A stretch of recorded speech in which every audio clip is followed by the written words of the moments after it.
Ryan, a week into spring ball, what are you most pleased about overall? I like the energy at practice. You guys got a chance to see it, a couple of days anyways. It was early, but there's just been good energy. I think the coaching staffs, some new faces in there. They've been prepared for the practices. I think the leadership's been good. I think the effort's been good. Overall, just a lot of juice in practice. A lot of people moving around with a purpose, getting some great feedback from recruits and families who come in and watch us work and the way we work. So that part's been good. This is now, today was a helmets practice. We'll go to Tuesday, Thursday, and Saturday padded, and hopefully get a feel for kind of where we're at. First 4 practices have sort of been just heavy install, but good effort so far. Dan, Ryan, the last couple of years you've had some guys who are still on the team participate in Pro Day. Are you going to have any guys who are on the team go through with drills Wednesday? Yeah, we do. Really we have just about every position represented, so we don't need a ton of help, but we will. I think Mick's still finalizing that, but it'll probably be, my guess would be Carnell and Brandon to help with the receivers, help with the Mecca, and Will, but I think that may be it. But I think we're still working to finalize that for Wednesday. Austin Ward's podcast. Right. I asked about Austin Serva last week. I'm just going to keep doing that, I guess. Are we not talking about him in the right way? It felt like swing guys, maybe 6th guy, and he gets the Iron Buckeye as well. Right. Could he? I know it's so early. Could he start at one of these spots for you? I hope so. Yeah, I hope that's the goal. When you think about the guys who have come in that 3rd year, is really a lot of those guys take the next step. And that's what we want with Austin. And usually it's a good sign when you're an Iron Buckeye coming out of the winter. It's a great sign. So, again, I think it's funny. You get done on January 20th, and then you start up, just a week ago. And it wasn't that only like 2 months ago. But sometimes you can come in with a different demeanor, different look in your eye, different approach. And, he's so far shown that look in his eye. Now, what he puts on the field here this spring was yet to be determined. But up until this point, he's done everything right. Bill Rabinowitz, Columbus Dispatch. Last year's nucleus came from that 21 recruiting class. The 22 recruiting class, only 7 of those guys of the 21 are still here. Right. And Sonny wasn't even supposed to be here. Why do you think that class hasn't panned out, and how important is it that the remaining guys do make an impact this year? It's funny. I was looking at that just recently, and I think a lot of it had to do with the class that was ahead of them and the class that was behind them, and some guys deciding to come back last year. There was just a lot of reasons, and for whatever reason, that group never made it up the depth chart. Some guys early on in their career, some guys later. Coach, can I introduce you to Joe Reedy, new writer for Associated Press right over there. Joe, go ahead. Ryan, just a weekend with Matt Patricia, how have you assessed just him working with the defense and getting up to speed? A lot of energy, building relationships right now, just getting started. But I think the feedback from our players has been good. I think they really enjoy the conversation, the extra time that they get a chance to spend some one-on-one time with Matt. His experience and credibility speaks for itself. I think they know that, but now they're getting a chance to meet him, and I think it's been great. I think we've gotten great feedback from the recruits as well, who have had a chance to meet with him. And we're just starting to dive into some of the different things that we can do on defense, and there was a couple good things today. So we'll see. Again, just a couple weeks in, but again, I look at the staff chemistry and then chemistry with the players, and so far that's been really solid. Tony German, Buckeye Huddle. Ryan, you guys don't normally go into the FCS for a transfer. What made Logan George the right guy for you, and what have you seen from him so far? Yeah, he comes from the same hometown as Tommy, and we felt like we at least knew some people there to ask questions about his background, and then watched his film and just saw a player who played really hard and really physical and tough. Brought him in, really liked his family and his support system and just what they believe in, and we felt like it was the right fit. When you bring somebody in, as you know, it has to be the right fit in terms of a player, but also who they are as a person and their characters and their beliefs and their values, and really aligned with Logan during that time. And he's come in and actually did a nice job in those 2 weeks when we were preparing to play in those last 2 games of last year, and he's taken it from there, did a nice job in the weight room. He's a very serious guy, but he's earned the respect of our team in a short period of time. Matt Murphy, 24/7 Sports. Right, given the openings at both tackle positions, how important is this spring for the 2 guys you brought in, and what have you seen from them? I know early on, but the 2 transfer tackles. I like the way that we're working right now. I think there's a good rhythm about Tyler and all the guys. I think when you see Marcus, Coach Dickey, they're attacking this thing, all three of them, and there's just a good rhythm about them. They're breaking up the work. I think the guys on the offensive line feel like they're getting better coming off the field every day. And you're seeing a lot of guys swing right now, playing a couple different positions, and some of the techniques are similar. They'll start to settle themselves down, but right now those guys are just working, competing. But as we know, the tackle position will be critical as we move into the next year. Stephen Means, Cleveland.com. Just a bigger thing. I don't know if you've figured out the details yet for the spring showcase or not, but there are other programs around the country who have been deciding not to have spring games at all. Other rule mentions because he didn't want people looking at his players and stealing them. Why is that still important for Ohio State to have, whatever it's going to look like, have something on that day for the fans to see at the end of the season? Yeah, I think it's good for everyone to know. Like, my plan is to have a spring game. I just think we need to save a little bit of wiggle room in case we take injuries. That's it. So we want to do this. We want to play a spring game. Now, there may be some guys that are held from the spring game, but not many. We feel like, again, we're 159 days away from playing Texas, and that day will matter to a lot of young players. So we need to get out there and compete. The format of it and how it works will probably be similar to what we've done in the past. So it'll be a great opportunity for fans and folks to see our guys and get out there and play. That part of it, to me, it is what it is. But we need to go do it. It's important that we start the season fast, and I think that first step is playing in the spring game. If we're down some linemen or down some bodies and we have to adjust, we'll figure that out from there. But we're, I guess, just 3 weeks out here, and so we plan on playing in that spring game on April 12th. So looking to get a great crowd, and I know we got some great things planned that day. Adam King, WBNS. Coach, Brian Hartline, your relationship with him during practice now, how different was that from 2 years ago? And how much has that grown? And what does his role look like right now? Well, he's got the headset on, kind of like Chip did, and he's calling the plays and talking to the quarterback. So that relationship is important. And we talked about the other day that there's going to be times where he's going to meet with the quarterbacks and the receivers in the room together, which is something that I think is important as the play caller, because he's got to have a connection with the quarterback. They got to be on the same page. And so, that part of it in practice is something he's getting used to, as opposed to not having the headset on, not communicating to the quarterback, just coaching his receivers. So it's been good. The first 4 days we're just getting used to it and working out the kinks, but he certainly knows the offense well, knows how to call plays and all that. It's just, finding that rhythm of how do you do that in practice. And I think there's going to be times where maybe, we have somebody else just call it into the quarterback that can almost literally read off the script so that he can get out there and start coaching the guys. But it's different than just calling a play like it was in the past. Now you're actually, saying it to the quarterback. And that's something that Chip did every single day, whether it was a walkthrough or it was at practice. And I think that's something we need to continue as much as we can without interfering with the teaching. Dave Holmes, WSYX. Yeah, Ryan, you lost a lot of leadership as well as talent. I'm curious, now that you're around this group, is there a different personality on all these teams, or is that maintained by the coaches? What's kind of the feel of this team as opposed to last year? There's consistency, but I think, to your point, one of the challenges that I gave to the leadership group was finding their voice and personality. I think it's coming out. I think you're seeing it, which has been great. Great to see. I don't think we're there yet. I think they just need more opportunity and more time. Spencer Holbrook, Letterman Row.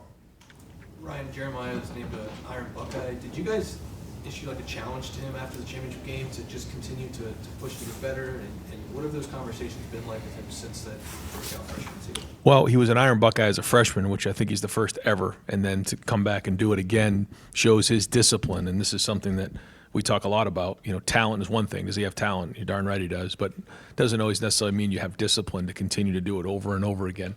Make the right decisions on a daily basis on taking care of your body and the effort and the work and the intensity and the attitude. But you see all those things. And that, to me, what is the biggest difference differentiator with Jeremiah? It's that. And then obviously the skill, and he controls how much discipline and skill he has in his life. And so that's something we tell our entire team to focus on. God's given you a certain amount of talent. It's the discipline and skill that you control. And that's, to me, where he, again, is special. And his work ethic sets an example for the other guys. There was a day last week where we're in special teams, and he goes through and does one of the reps on special teams. And it was a drill that maybe he won't do. It was actually a defensive sort of drill where he gets your hands on a guy and snags him. And so, when he's up there, and that's the example for the whole team, if I'm a guy like Quincy or one of these young guys like Dez, I'm watching it saying, wait a minute, if Jeremiah's doing it, I got to do it. And that's great leadership right there. And we need that as we move forward with Jeremiah. And I think he's done it by example, but in his own way. If he can start bringing guys with him, that's the next step for him. Jimmy Watkins, Cleveland.com.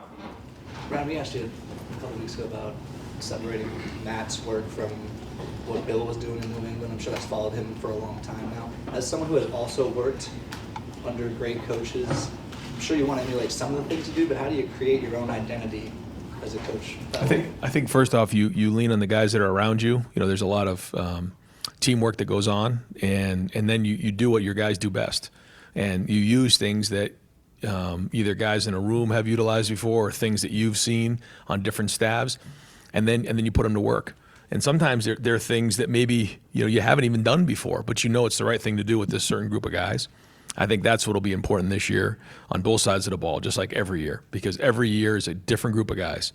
And again, that to me is one of the most important things in all of football, but in particular college football, because you have to adapt year in and year out, because the guys are different, and that based on your depth, based on the guys at certain positions, you have to predict what those things are going to look like and how they're going to play out throughout the season. This may be something that it can hold up for about 5 or 6 weeks, but once you get to the middle of the season or end of the year, it's going to dry up. All right, what's the next step, and try to think ahead. And I think that we try to do the best we can through our experiences to predict what those things are going to be, so that we have enough scheme but not too much to overwhelm them. Joey Kaufman, Columbus Dispatch. Ryan, CBS reported on Friday that the team is scheduled to visit the White House as national champions on April 14th. The date, is that the right date? Do you have any thoughts on getting to visit? Yeah, it's an honor to be invited. We were formally invited, and it's customary. And I remember growing up and watching the national championship teams go to the White House, and I always looked at that like, man, what an honor that would be. And so it's part of the celebration of our team, and I think the Eagles are maybe going before us, but I think our date is April 14th. Yep. So looking forward to getting all that planned out. Tim May. The Tim May Show. Oh, thank you, Jerry. I wasn't kidding, by the way, but I told you in your office. But I'm just here for a little.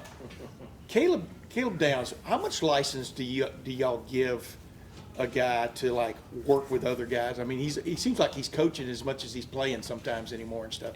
But how does that fall into kind of what you want from a guy like that? Yeah, anytime that you can look at it like a coach, that's the last level of understanding. We talk about knowing what to do, how to do it, but then understanding why you do it.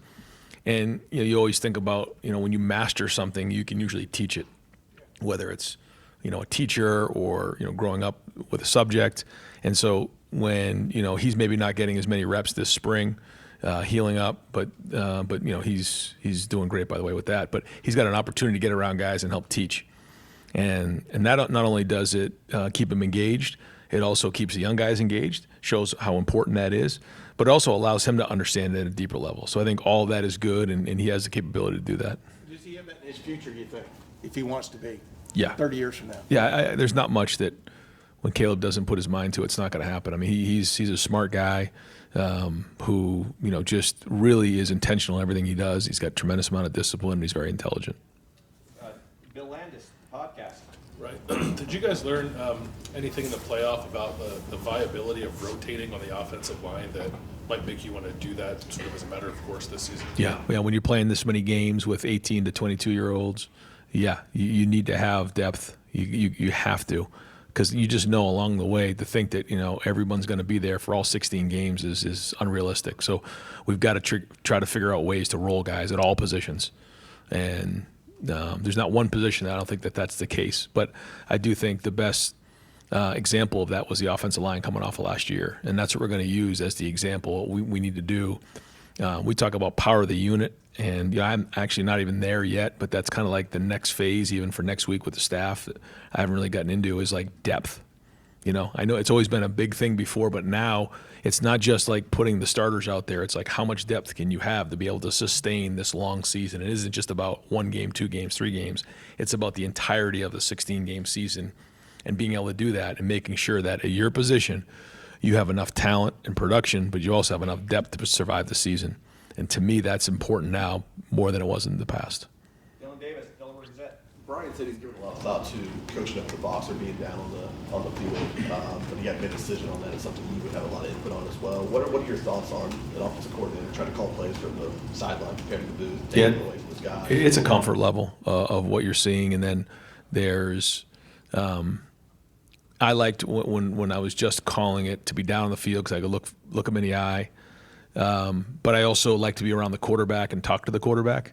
I think if all things are equal and you had a veteran quarterback, you can see more up top. You can be more organized. It's almost like playing a video game. You're detached from it all, and you can think a little clearly. You don't get caught up in the emotion of the game.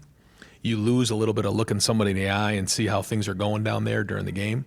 But it's a little bit of a feel. So I think as time goes on, we'll kind of let Brian try to figure that out, and we get into the preseason. We'll do some scrimmaging in the stadium. The spring game will probably be a little bit of a snapshot for him, but I'll leave it up to him on that decision. And final question, Jeremy Birmingham, the podcast. Ryan, staying on that track, like with Brian, obviously as a wide receivers coach, he's the best in the country and is viewed that way by pretty much everyone. Chip was the guy in the headset that he was talking to the quarterback as the quarterback's coach. How do you balance what Brian needs to do with the receivers versus what he needs to do with quarterbacks versus what he needs to do with play calling, et cetera? Yeah, well, I think he's got help here with myself and with Billy, and Devin. I did it before where I did coach the receivers and called plays, and I think one of the things that we talked about, Brian and I, was just having enough interaction with the quarterbacks so that he does know and he's on the same page, because I think that's important. But it's sort of a team effort. We're all involved with this. So I think every week that goes by, he'll get a better feel for it and how that goes. But I think one thing that helps us in recruiting, it helps us with the guys, is just the stability of the offense, the stability of Brian, the stability of myself involved with all of those guys that keeps this thing moving. And we're all talking the same language. And I think that's that's good for quarterbacks to know. The rules are the rules. The wide receivers, the rules are the rules. If you just stick to the rules, things are going to go good. And there's not a lot of gray area when it comes to the passing game. And because it's, going on 9 years of trial and error and different things. And so, we know certain, buckets of plays or styles of plays that fit certain, skill sets in terms of quarterbacks, receivers, tight ends, running backs. And, so that part's good. It's not like a lot of trial and error right now. So we all know exactly what it should look like. And we all know the coaching points along the way. But we do have to make sure that there's not a lot of too many voices in the quarterback's head. That has to make sure that it's consistent across the board to make sure the development is strong, because as we all know, it all goes through the quarterback, and that's the most important thing. Coach, thank you very much. All right, guys, thanks. Yep. Thanks, Ryan. Hey, Mike, you text Tony, let him know. Coach Patricia? All right, folks, we're going to talk a little defense with defensive coordinator Matt Patricia. All right, second row right, we'll open. How's everybody doing? Good, great. All right, sorry. Let's go. I'm good. It was fun. Stephen Means, Cleveland.com. When we talked with James before you guys started spring practice, he mentioned when you were hired, one of the first people he thought about was CJ, and it seems like you two have gotten well acquainted very quickly here. What about his skill set, when maybe you look at some other guys that you've had in defenses in the past, makes him so unique and someone that you couldn't wait to maybe work with? Yeah. He's a tremendous guy, just the energy and the excitement, and he's always trying to please, he's really eager to learn everything. Skill set wise, he's really unique, like he can play off the ball, he can play on the ball. He does a good job of transitioning his vision. Sometimes when you go behind the line of scrimmage, you got to adjust your vision, but he does that very well. And then just, I would say, his explosive power. When you watch him, obviously pass rush, and he can have some great skill pass rushing on the edge, but even in the run game, just that explosive pop that he can have. Some of the other type of hybrid, outside linebacker defensive ends that I've coached in the past, similar type of skill set, similar type of body frame, things like that, and that's good, because you can use them in unique ways and in different ways, and hopefully cause the offense a little bit of confusion when you do that with those guys. So I see a lot of similarities.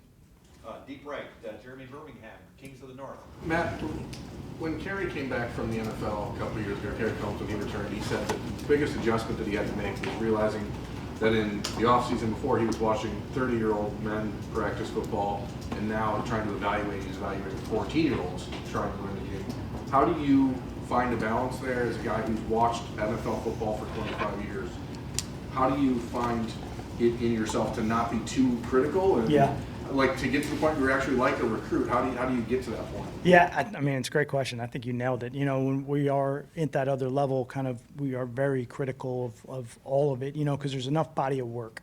You know, you can go through and dive in not only the skill set, but then, you know, you're trying to look at football intelligence and kind of, you know, what they've learned and how they've grown and matured. I think looking at younger players and younger kids now, you're really just looking at what are the physical attributes that they have, and then just understand the fact that, like, you know, you have to teach them a lot of the game too, which is fine, you know, and you're going to teach them different things that you want them to do. So just really looking at, you know, some of the raw talent, I think has been pretty awesome, you know, and obviously really just for myself, it's been a while since I've watched that level of football, just how good it's gotten. You know, I mean, you have a vision of what it looked like 25 years ago, and I know we're all kind of, you know, we live our glory days back then too, but the kids are way better now than we ever were. So it's cool to kind of watch them all that. And you're trying to really project, you know, like what do you see them being able to do, framework, how big are they going to get? You know, sometimes they're actually going to increase their speed, their strength, their power, their explosiveness. I always like to look at little things, you know, whether it's knee bend or ankle flex, you know, that's a big one too, you know, just how flexible guys' ankles are, their ability to bend, keep their knees over the toes, move, break, transition, hip fluidity, you know, back and forth. So just really try to look at the raw talent of it. And then, you know, you can coach the other things as far as, you know, the finish, like how are they finishing on the plays, whether it's a DB through the pocket, ball skills. Some guys are more natural when they go up and play the ball in space. So just trying to evaluate that and then, you know, figure out where they're going to go as they do mature and get older and figure out the positions that they then can help you with. Third row left, Andy Anders, 11 Warriors.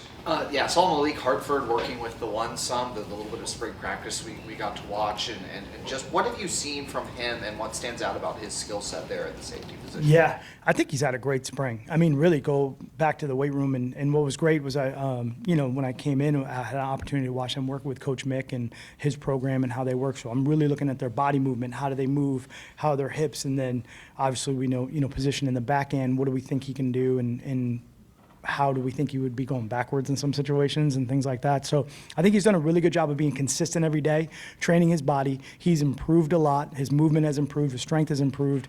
And, you know, he's just a student of the game. He's in here all the time studying and learning.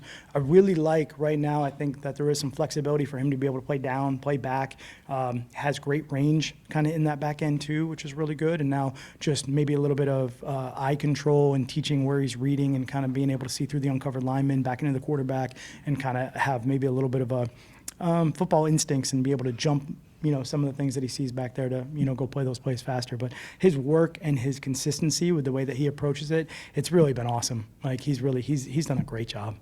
Right next door, Jeff Gilbert, Press Pros. Coach, D-line, a lot of new guys this year. Coach Ryan was just in here talking, and he's talked for the past year, 16 games, depth.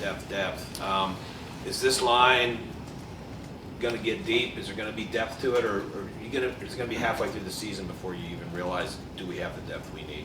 How are you seeing that? Yeah, you know, that's a good question too, with just obviously my newness to the, you know, the college schedule, but, you know, I'm used to kind of those 16 game seasons, you know, and the longer season. So I do think that depth is critical, and just finding out exactly what roles those guys can play within the defensive line.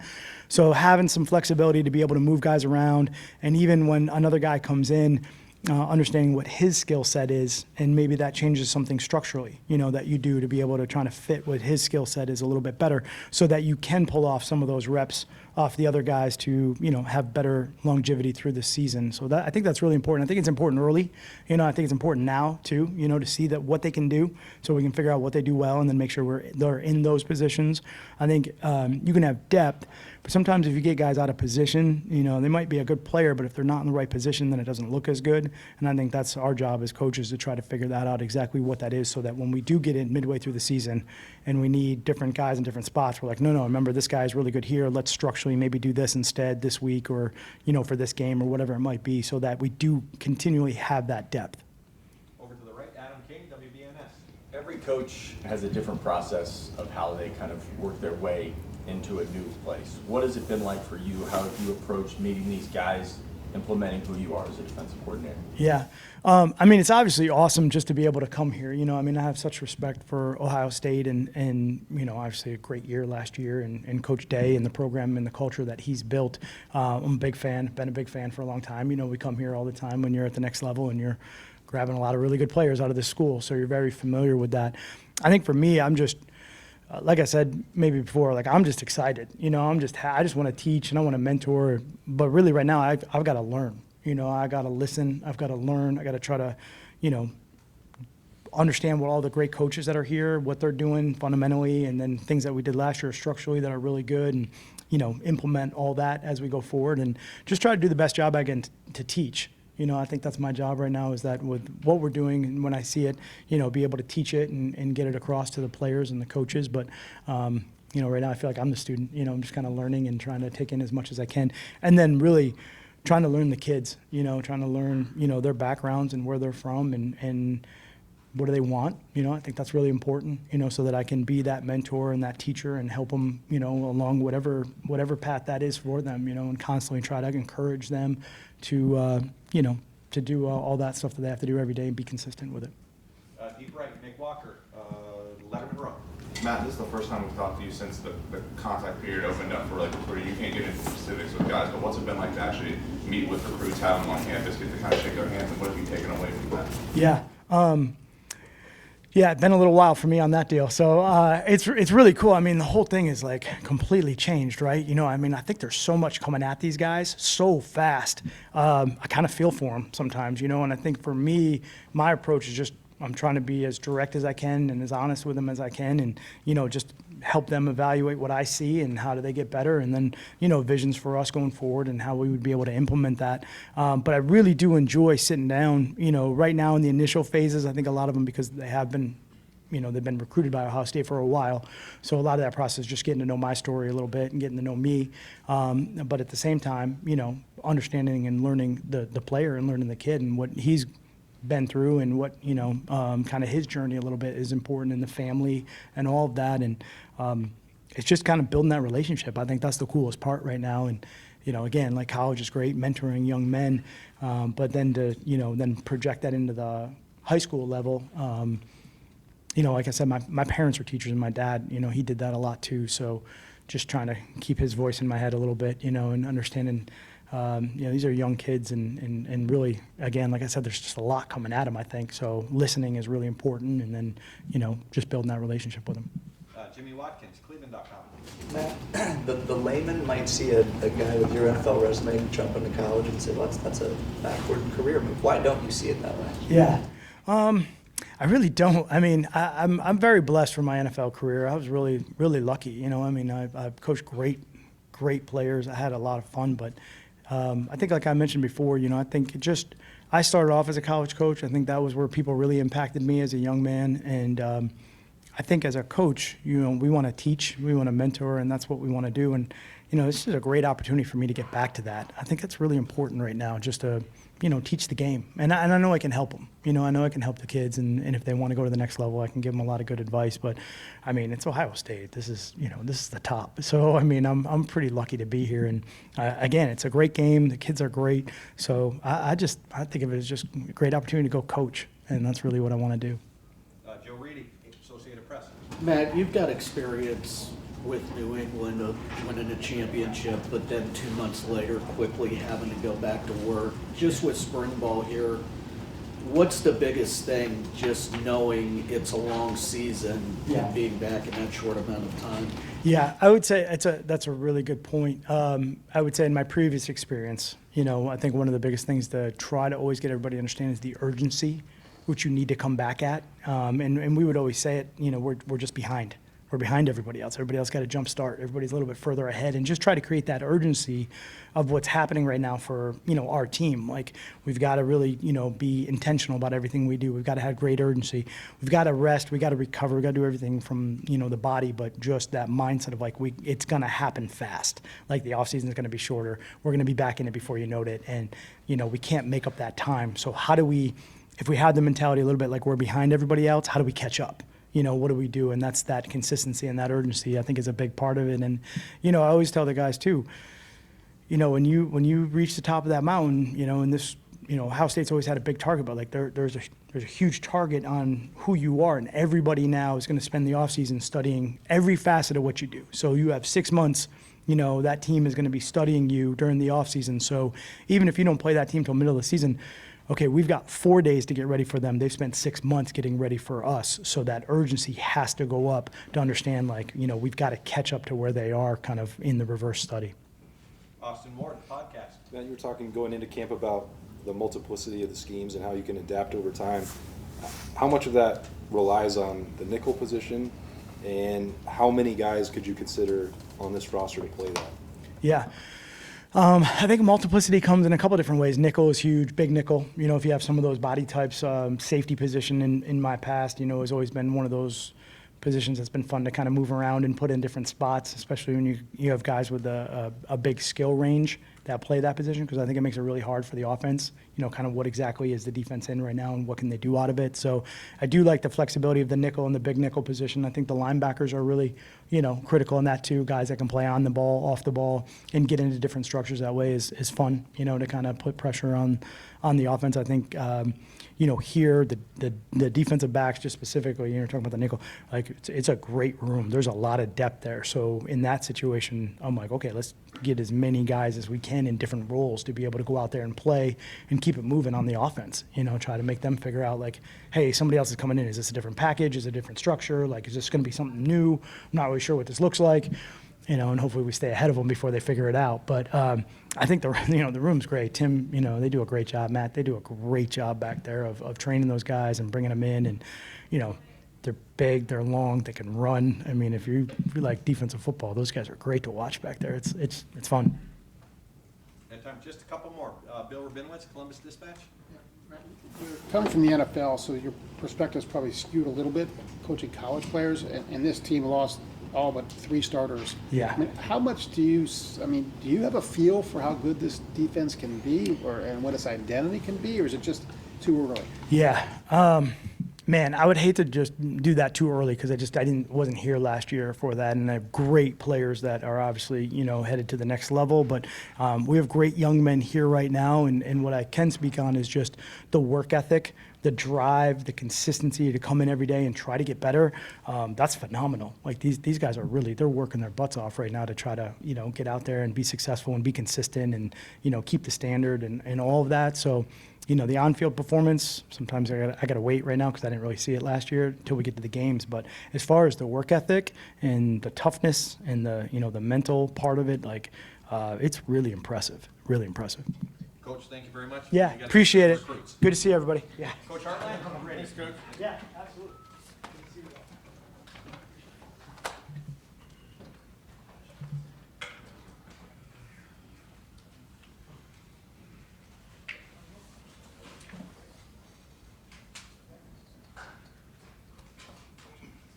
Sir, you're so welcome.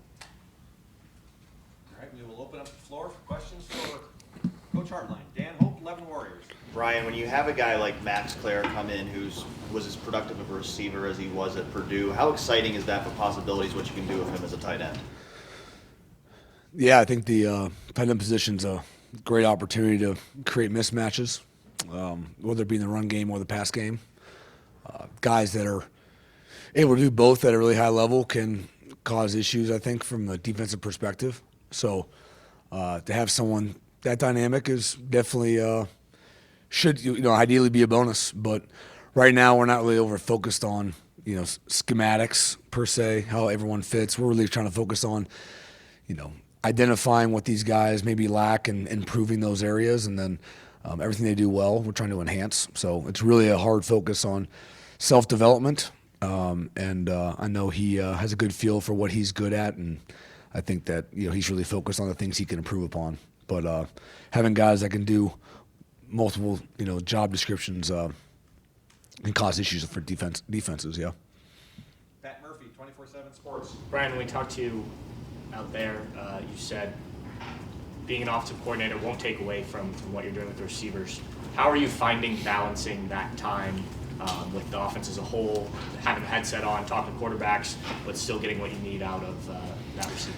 Yeah, I think from a receiver stance, that room, I think that has some good veteran leadership. So the top of the room is well secured, and those guys are doing a really good job, and they're really deep. So we've did a good job getting a jump on the guys that just got here, some freshmen, and I think the combination of getting things going in January and kind of setting the parameters of how we operate and the expectations a little bit on again focusing on yourself and your self-improvement really allows those first couple groups to kind of do their thing at practice. So Coach Jordan's doing a great job helping me in that room, keeping it organized. But with all that being said, I think being organized outside of receiver meeting times and all those other times where you're the position coach, if you will, if you can stay well organized, it doesn't detract from where you're trying to be when you're supposed to be there, if that makes sense. So on the field, I'm trying to watch a lot of things. I think that based on previous opportunities, maybe I'm focused in on one guy because he made that mistake on that play last week, so I'm kind of locked in there. But it's definitely a balancing act. I'm not saying I'm a pro at it yet, but I can feel myself when I'm getting pulled one way or the other, and as long as I can keep self-assessing myself, I think our goals and what my goals are can be accomplished. Noah Weisskopf, the Lantern. How and where have you seen Jeremiah grow the most as a leader? Well, I would say he, originally a leader. He's a by example type of young man. He's not going to say a whole lot, at least in years past. I would say growing would be that way. He's being a little more outspoken. I think he's speaking more in the room, in the receiver room. And, I would say just even conversations that we have, definitely just feel, more and more intellect and football IQ and all that's just growing. He's just another year older and another year of improvement. So he's growing that way, but I would say probably a little more outspoken than he was when he first walked in, since when he walked in it was 0. So it's definitely a little more than that. He's doing a good job of always leading by example, but we're all trying to just get him out of his comfort zone and see if he can make an impact on some of his peers from a communication standpoint. Cleveland.com. We saw the success you guys had last season with the running backs being able to kind of divide the workload and keep them relatively fresh going into the playoff. Just how important do you think that is to this roster? And does it have to be 2 guys? Can there be a 3rd guy that maybe has more reps than we saw from the 3rd guy last year? Yeah, I don't know how it'll play out. Coach Locke will have a great plan there, but I think that having depth at that position is really critical, whether it be at our level or the NFL level. You guys kind of see it every week, every year. It's a longer season. It's more like the NFL, frankly, from a snap count, game plan, games, opportunities. So to have depth, it's really important to keep guys healthy.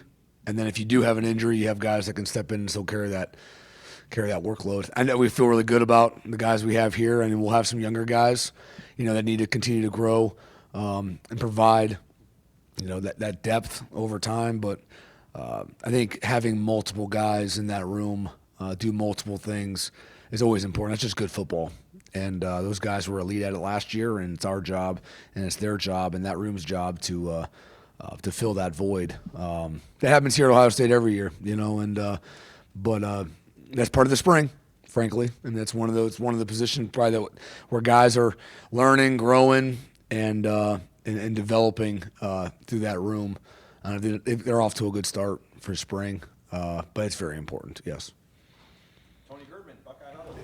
Brian, you move Jeremiah and Carnell into the slot whenever you need. What does that do for Brandon? Like, how does that impact him? What do you need to see from him when that happens? Well, I don't think anything with anyone else has any relationship to Brandon. I think Brandon and Bryson are doing a great job playing the slot. And I think that they just want to keep growing from an experience standpoint. You can't be put in enough situations that mimic a game-like environment. So trying to find ways to do that so they feel like they're getting more and more game reps.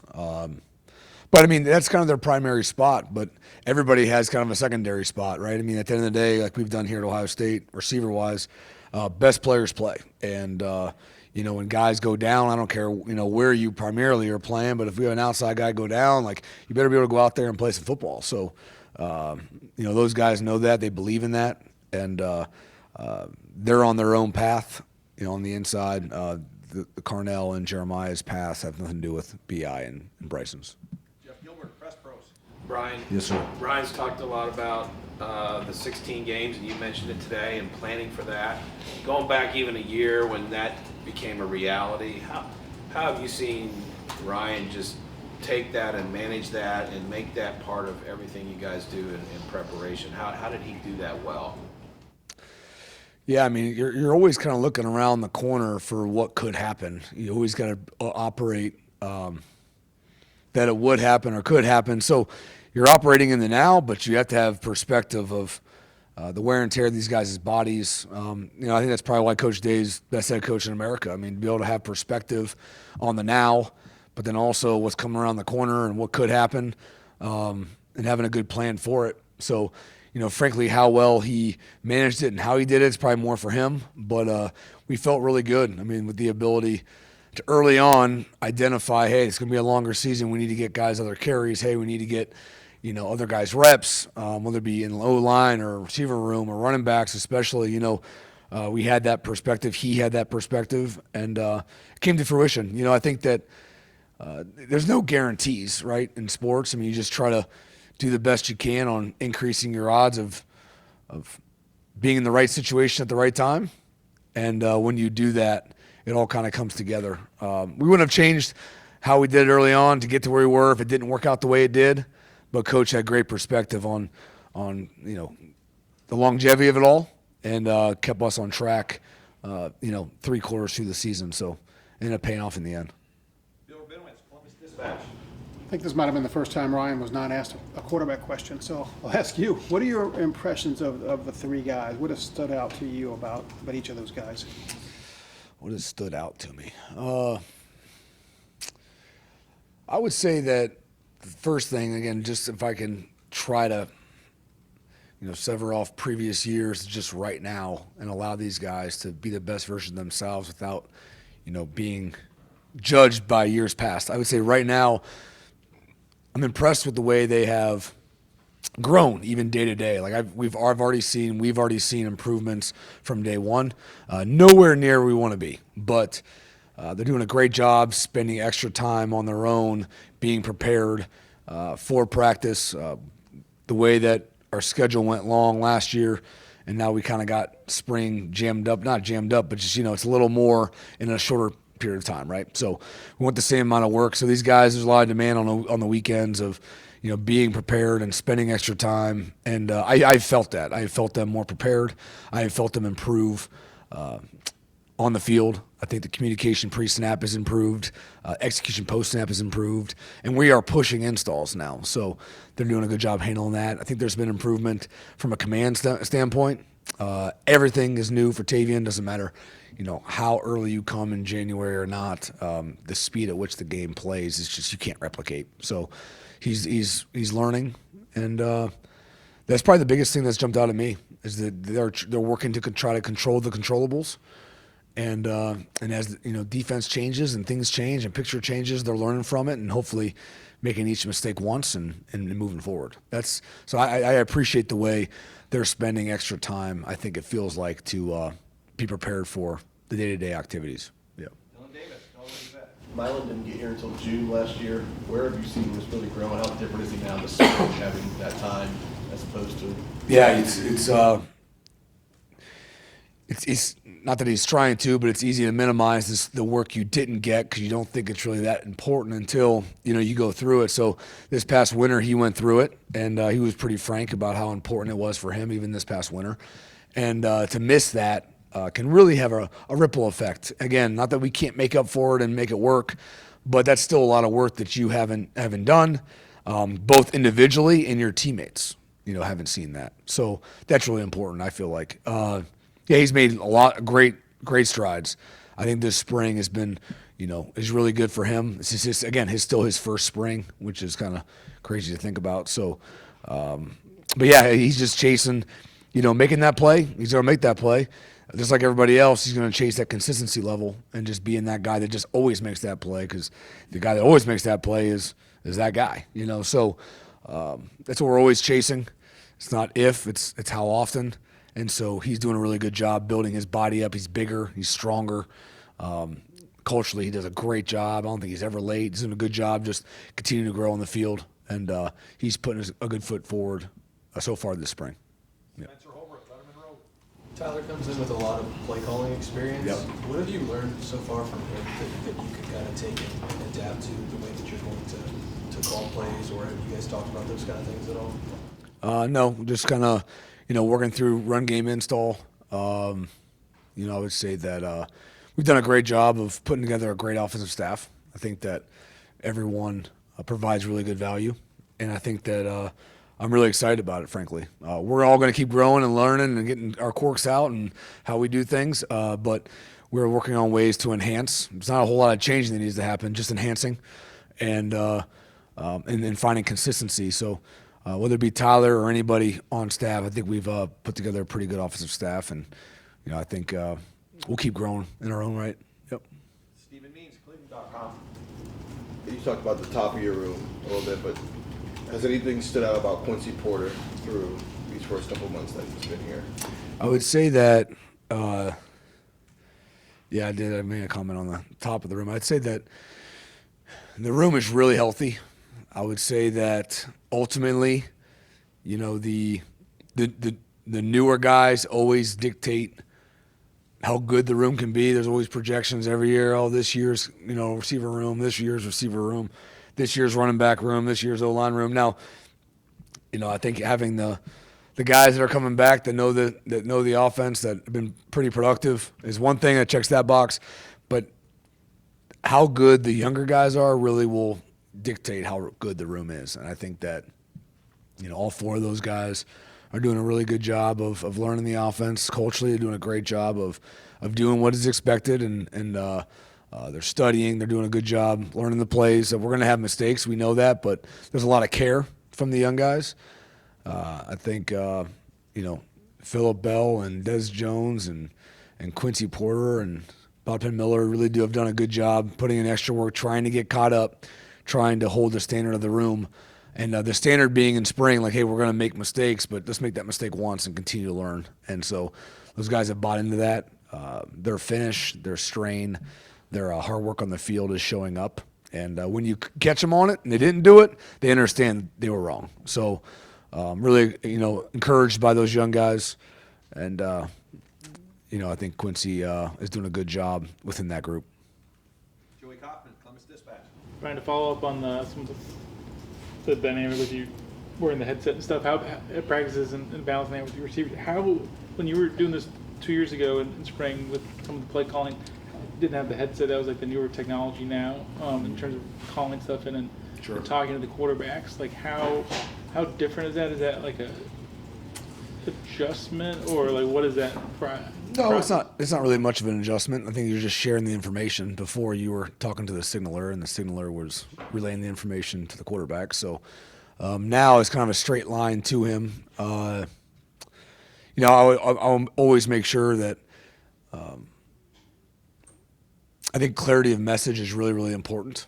So, at the end of the day, whether it's right or wrong, that's a different time for a different conversation. I think clarity of message, of asking guys to do one job, is really important. To have him hear one thing from another guy and another thing from another coach, that's not good football. So when it comes to the quarterbacks, I'll always be in line with Coach Fessler. So I want to make sure that whatever he's talking to and whatever he's saying, I'm echoing that. And if I don't like what is being said, then we'll have a conversation about that. But on the field, you want clarity. And the information goes straight to the quarterback. It's also going to the signaler and everything too. But no, I don't think it's a vast change. I just got to be very, sensitive to make sure what's coming through the mic and what I'm saying, and not, making the quarterbacks hearing something they shouldn't be hearing. And that's probably the biggest thing, where before you kind of had just a signaler hearing whatever you want to hear, or whatever you say, and they have to do a good job of not telling anybody. But, I would say that I'm just making sure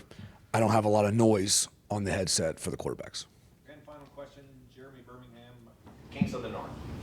Brian, as 2 years ago, other than the headset, obviously you were in this position in the spring. What 10,000-foot view, what is different now? Why are you more prepared for this and more ready for it? How do you see that confidence growing?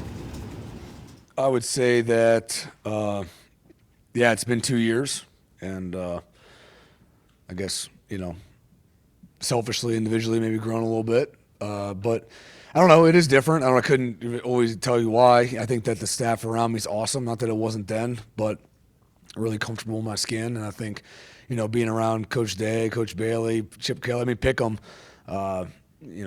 Justin Fry, it was, if you're not around and you're not learning, you're not growing, then you're kind of wasting your time. So try not to waste a day of that. I'm not saying we're perfect like everybody else in this room, but we're trying to buy a lot of elite individuals. So trying to maximize each day, and when the opportunity presents itself, be a better version of yourself. And there are some opinions on why I think it might be a little different now, but keep those to myself. I think I've grown individually, frankly, and I'm just excited for the opportunity. Great. Coach, thank you very much. Thanks, guys.